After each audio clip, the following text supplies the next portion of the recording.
Hello boys and girls, welcome to my channel. I'm the Obscure Joe BT, and what I have here today, it is a special game. Not special in a good way, to be honest. It's Until None Remain. This is a game that entered in early access for quite some time. Not that much, to be honest, but only now received their first stable version of the early access. So this is pretty much the first version of the game, let's call it this way. This is about to start its development, and so the developers behind the game decided to send me out a key in order to try out the game. So for starters, I decided to try this on my laptop, and I was able to play the game with the low settings, including anti-aliasing and reflections, which makes a good difference on the floor. And let's talk now, just right now, about the results. There are two maps in this game. The first one, it is called Inside, which is inside the building. Seems like a futuristic building.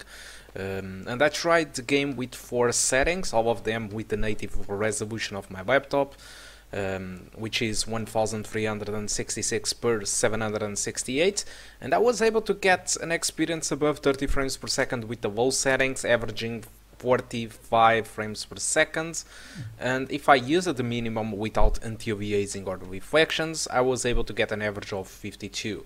The median settings and the high settings are not that bad. Well, the high settings, it's awful to play like that because it's going to be playable at between 20 to 30 frames per second, which is not good for a shooter. But the median settings, it was more or less between the 25 and 40 frames per second, so that's why I decided that the low settings or the minimum are probably the best way to go for.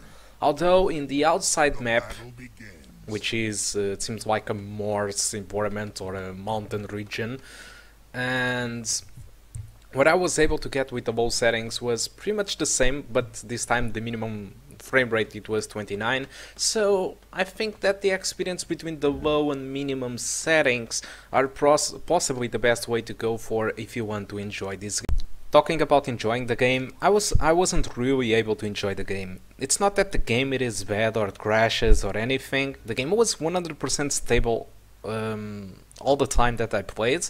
The performance was good, aside from a stuttering from time to time that do happen in my 2 PCs.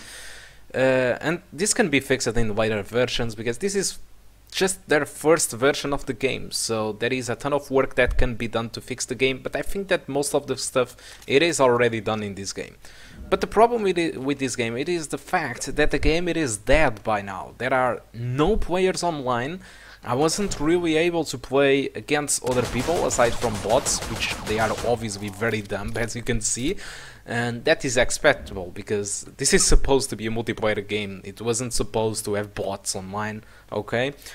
And I've accepted this key from the developers, but because the game had all the big buzzwords of nowadays. I mean, it's a battle royale game with a particularity of having, you know, small maps, which creates tense moments, much more, I don't know, battles and fighting much more often than any other battle royale that I played before. It's a mix between a deathmatch game and a battle royale, so it seemed fine to me. But after playing some hours during 3 days, and not being able to play against other people really got me disappointed, and by now I can't really recommend you to buy this game, and you know, because it's impossible to play against other people, so it's just a dead multiplayer game. You can't really play against anyone.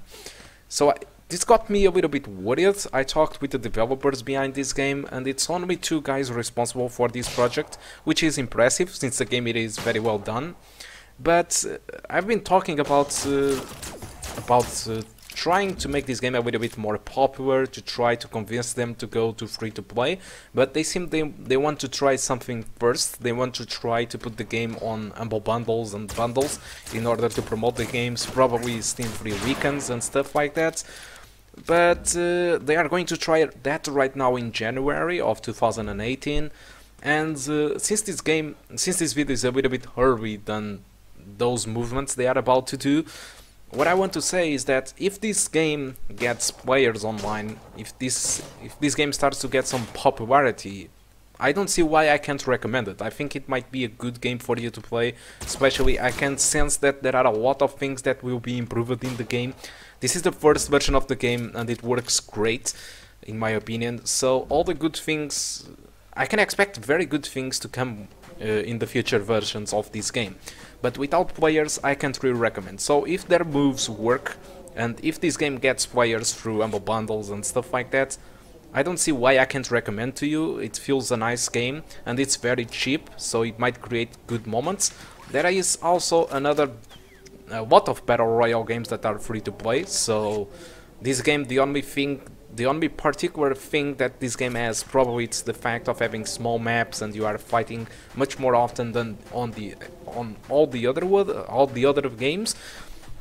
But if this game don't get the players they need to enjoy the game, I can't recommend it. So guys, that's all that I want to talk about until None Remain. Despite my experience with the game, I want to really thank the developers for the opportunity to give me the opportunity to try the game, and I wish them the best of luck to them.